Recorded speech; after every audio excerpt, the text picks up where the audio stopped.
I'm Lisa Mote. I'm the Transgender Civil Rights Project Director at the National Gay and Lesbian Task Force.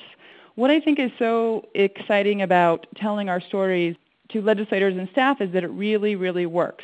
Many people think they don't have a story that's worth telling to a legislator. They feel like because they haven't had the perfect story of job discrimination, like you had a job for 30 years, you came out as gay or transgender, and then you were fired that same day. Because we rarely have stories that meet that they don't actually have a story. But when I talk to them further, I really do find that there was discrimination that happened to them. They tell me that things were a little more subtle, or they were able to keep going to school, but they had to minimize who knew they were gay or who knew they were transgender or bisexual or lesbian. I also find that transgender people will delay their gender transition for years to avoid discrimination. So we really do have more stories than we often think. It's also totally okay to tell a story about a friend or a loved one. You can really use their stories and make it powerful by explaining to the legislator that your friend or loved one fears discrimination and didn't feel comfortable even coming to a lobby visit. So the first thing, introduce yourself. A legislator, unlike a friend or a loved one that you're talking to, isn't going to know who you are. You want to keep it simple and quick because usually when you're speaking with legislators, you don't have a lot of time. But you do want to point out where you live, which is hopefully in the district or the state that the legislator represents. You might want to add what your occupation is, or if you're attending school, do you have kids, things like that. Are you involved in the community? And if you have any similarities with a legislator, you should point that out. You don't necessarily need to include that you're LGBT or if you're an ally in the initial introduction, because that will naturally come out in the next part of your story.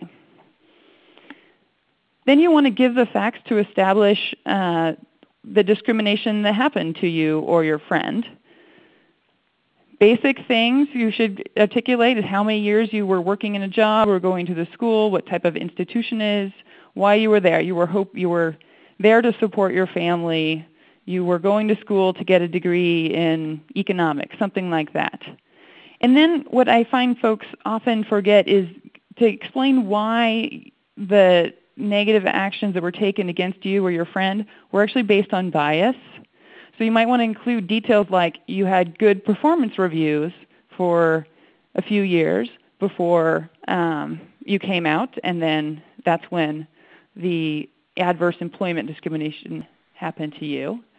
Or you might explain that coworkers told you that your boss or your former boss had said that they were firing you because you were gay or transgender. The impact is another place where folks really forget to talk about in their story. It's really, I think sometimes we say, oh, I lost my job and that was kind of bad, but we don't really spell that out. I think it's really important to spell out what the real effect is.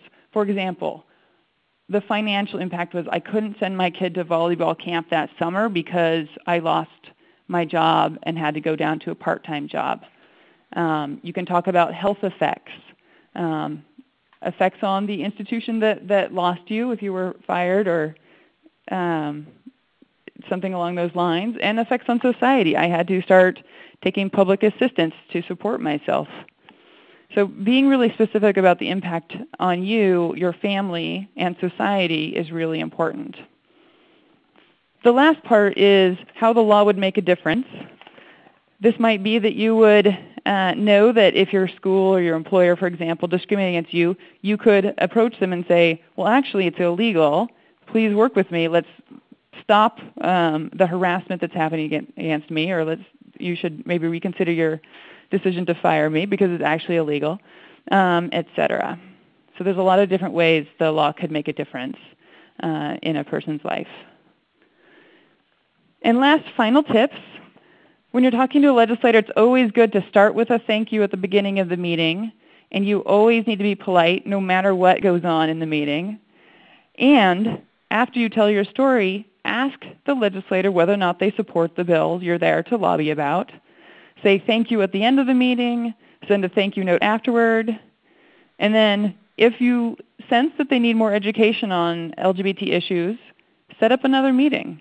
bring more people in to tell stories until you have that legislator fully supportive of LGBT rights.